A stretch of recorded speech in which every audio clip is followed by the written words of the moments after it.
নমস্কার বন্ধুরা, আমি শুভদীপ তোমাদের স্বাগত জানাই আমার ইউটিউব চ্যানেল জ্ঞান মার্গে। এই ভিডিওতে আমরা রায় ও মার্টিন প্রশ্নবিচিত্রা 2025 থেকে ষষ্ঠ শ্রেণীর ভূগোল বিষয়ের প্রথম পর্যায়ক্রমিক মূল্যায়নের যে মডেল সেটগুলি দেওয়া হয়েছে তার মধ্য থেকে সপ্তম সেটের সমস্ত প্রশ্নের উত্তরগুলি নিয়ে আলোচনা করব। তাহলে দেখো, একের দাগের বলেছে সঠিক উত্তরটি বেছে নিয়ে লেখো। একের এক বলেছে শুক্র গ্রহের গড় উষ্ণতা, এটা হবে অপশন বি 465 ডিগ্রি সেলসিয়াস। 2 বলেছে সৌরজগতের বৃহত্তম গ্রহাণু, এটা হবে অপশন বি সেরেস। একের 3 বলেছে মাউন্ট এভারেস্ট, এটা হবে অপশন বি নেপাল দেশে অবস্থিত। একের 4 পৃথিবীর নিরক্ষীয় ব্যাস মেরু ব্যাসের তুলনায়, এটা হবে 42 কিলোমিটার বেশি। একের 5 পৃথিবীর অক্ষ কক্ষতলের সঙ্গে, এটা হবে 66.5 ডিগ্রি কোণে হেলে থাকে। একের 6 এগুলির মধ্যে বলেছে ড্যাশ পেরিয়ে পূর্ব গোলার্ধে গেলে একদিন বাড়িয়ে নিতে হয়, উত্তর হবে অপশন সি আন্তর্জাতিক তারিখ রেখা। এরপর দেখো, 2-এর এ বলেছে শূন্যস্থান পূরণ করো। একের বলেছে ভারতের মূল ভূখণ্ড পশ্চিমে ড্যাশ পূর্ব দ্রাঘিমা থেকে পূর্বে 97 ডিগ্রি 25 মিনিট পূর্ব দ্রাঘিমা রেখার মধ্যে অবস্থিত, উত্তর হবে 68 ডিগ্রি 7 মিনিট। এরপর 2-এর দুয়েরটা বলেছে মালাবার উপকূলের উপহ্রদগুলিকে ড্যাশ বলে, উত্তর হবে কয়াল। এরপর বিয়েরগুলো বলেছে নিচের প্রশ্নগুলির অতি সংক্ষিপ্ত উত্তর দাও। বিয়ের 1 বলেছে ভারতের মূল ভূখণ্ডের দক্ষিণতম বিন্দুটির নাম কি, উত্তর হবে কন্যাকুমারিকা। 2 বলেছে দুটি পর্বতের মাঝের নিচু অংশকে কি বলা হয়, উত্তর হবে উপত্যকা। এরপর 3-এর দাগের বলেছে নিচের প্রশ্নগুলির সংক্ষিপ্ত উত্তর দাও।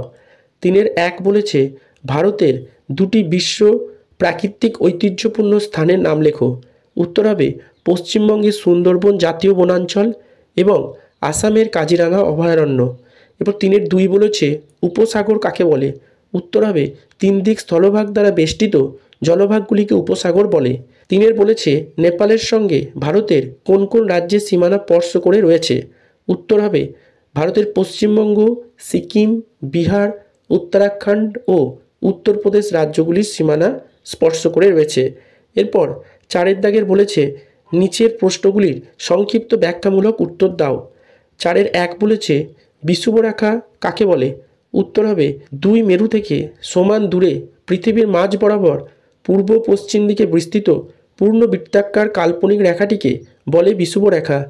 এরপর 4-এর 2 বলেছে দ্রাঘিমা রেখার বৈশিষ্ট্যগুলি লেখো, উত্তর হবে ক এই রেখাগুলি হয় অর্ধবৃত্তাকার এবং উত্তর দক্ষিণে বিস্তৃত।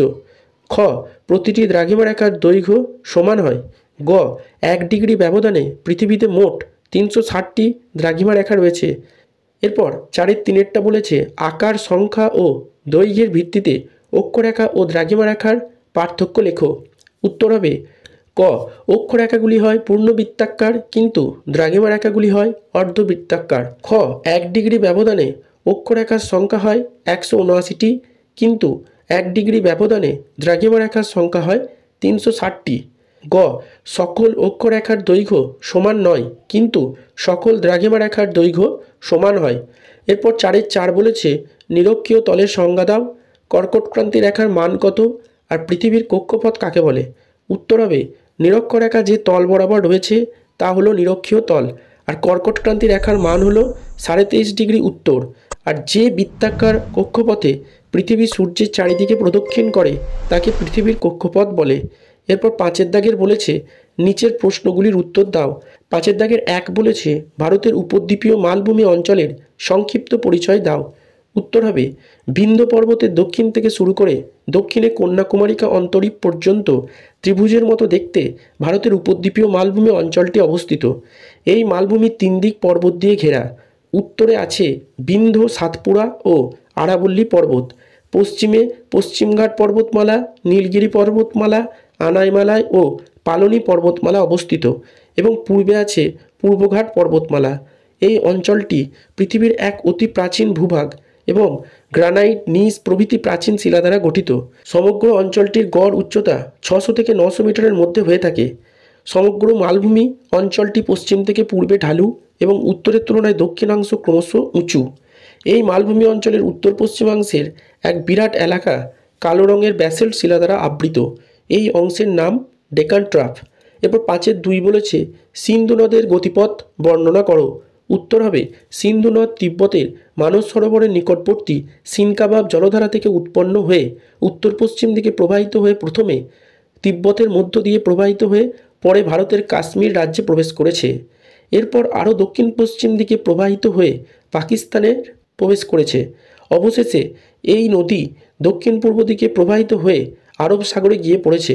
সিন্ধুর শতদ্রু, বিপাশা, ইরাবতী, চন্দ্রভাগা, বিতস্তা এই 5টি উপনদী ভারতের উপর দিয়ে প্রবাহিত হয়ে পাকিস্তানে গিয়ে সিন্ধু নদে পড়েছে। এরপর 5-3 বলেছে গঙ্গা নদীর গতিপথ বর্ণনা করো। উত্তর হবে গঙ্গা নদী কুমায়ুন হিমালয়ের গঙ্গোত্রী হিমবাহের গোমুখ তুষার গুহা থেকে উৎপন্ন হয়েছে ভাগীরথী নামে। এরপর দক্ষিণ পশ্চিম দিকে একটি সংকীর্ণ গিরিখাতের মধ্য দিয়ে প্রবাহিত হয়ে দেবপ্রয়াগের কাছে অলকানন্দার সাথে মিলিত হয়েছে। এই মিলিত প্রবাহের নাম গঙ্গা। এরপর এই মিলিত প্রবাহটি দক্ষিণে প্রবাহিত হয়ে উত্তরপ্রদেশের এলাহাবাদের কাছে তার প্রধান উপনদী যমুনার সঙ্গে মিলিত হয়েছে। পরে আরও দক্ষিণ দিকে প্রবাহিত হয়ে মুর্শিদাবাদের ধুলিয়ানের কাছে পদ্মা ও ভাগীরথী নামে 2টি শাখায় ভাগ হয়েছে। প্রধান শাখাটি পদ্মা নামে বাংলাদেশে এবং অপর শাখাটি ভাগীরথী হুগলি নামে পশ্চিমবঙ্গের উপর দিয়ে প্রবাহিত হয়ে বঙ্গোপসাগরে পড়েছে। এরপর 5-4 বলেছে ভারতের উত্তরের নদীগঠিত সমভূমি অঞ্চলের বিবরণ দাও। উত্তর হবে উত্তরে হিমালয় পার্বত্য অঞ্চল এবং দক্ষিণে উপদ্বীপীয় মালভূমি অঞ্চলের মাঝখানে এই সমভূমি অঞ্চলটি অবস্থিত।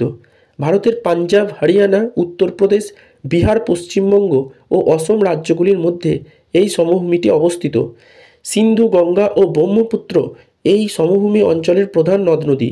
এই নদীগুলি হিমালয় পার্বত্য অঞ্চল থেকে নুড়ি, বালি, কাঁকড় প্রভৃতি বয়ে এনে সঞ্চয়ের মাধ্যমে এই সমভূমির সৃষ্টি করেছে। এই নদীগঠিত সমভূমি অঞ্চলের মাটি খুবই উর্বর, তাই চাষবাস খুব ভালো হয়। আবার সমতল ভূমি হওয়ায় যাতায়াত ব্যবস্থা ভালো, সেই কারণে এখানে প্রচুর মানুষ বসবাস করে। এই ভিডিওটা দেখে উপকৃত হলে অবশ্যই একটি লাইক করবে, কমেন্ট করবে এবং বন্ধুদের সাথে ভিডিওটা শেয়ার করবে। আর চ্যানেলটিতে নতুন হলে অবশ্যই সাবস্ক্রাইব করে পাশে থাকা বেল আইকনটি প্রেস করে দেবে, যাতে পরের ভিডিও নোটিফিকেশন তোমরা সকলের আগে পেতে পারো। ভিডিওটা সম্পূর্ণ দেখার জন্য ধন্যবাদ। নমস্কার।